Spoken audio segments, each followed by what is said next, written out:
In an interview marked by conciliatory remarks regarding Donald Trump and his administration, Jimmy Carter said he was willing to travel to North Korea in an attempt to soften tensions between Washington and Pyongyang. North Korea, CIA director says regime nearly capable of nuclear attack.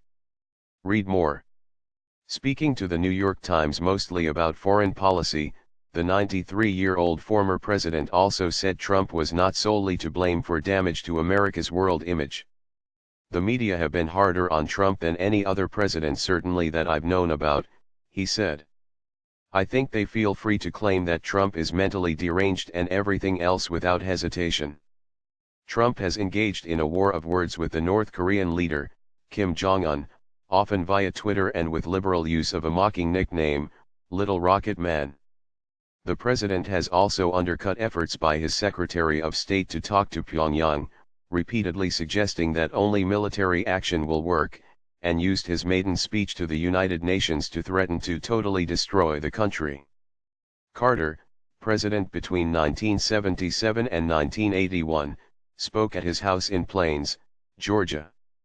On Saturday night he joined former Presidents George H.W. Bush, 1989-93, Bill Clinton, 1993-2001, George W. Bush, 2001-2009, and Barack Obama, 2009-2017, at a concert in College Station, Texas, to raise money for hurricane relief.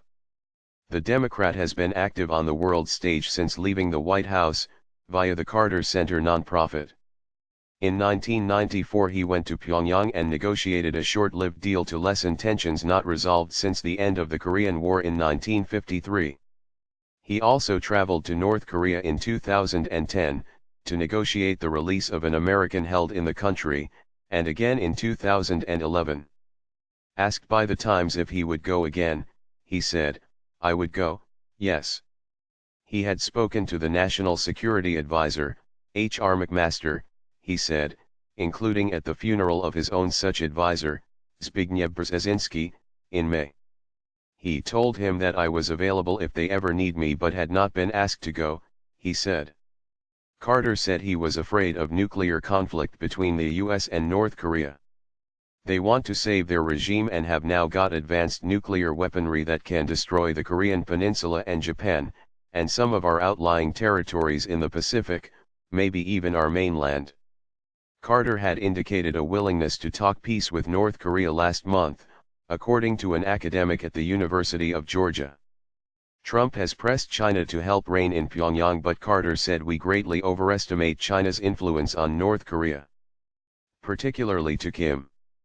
The North Korean leader has never, so far as I know, been to China, Carter said. And they have no relationship. Kim Jong-il, the current leader's father, did go to China and was very close to them.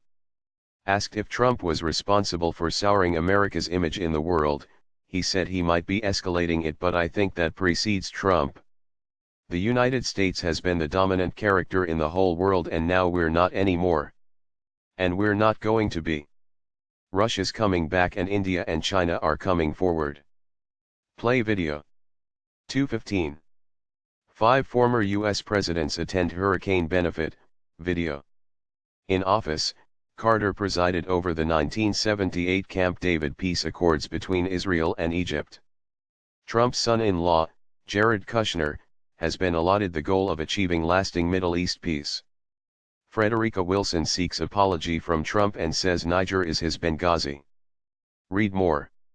Carter suggested that might not be so unlikely an idea as many think, as I've seen in the Arab world, including the Palestinian world, the high esteem that they pay to a member of one's own family. He also criticized Barack Obama's record in Middle East policy and said he did not think Israel would ever permit a two-state solution.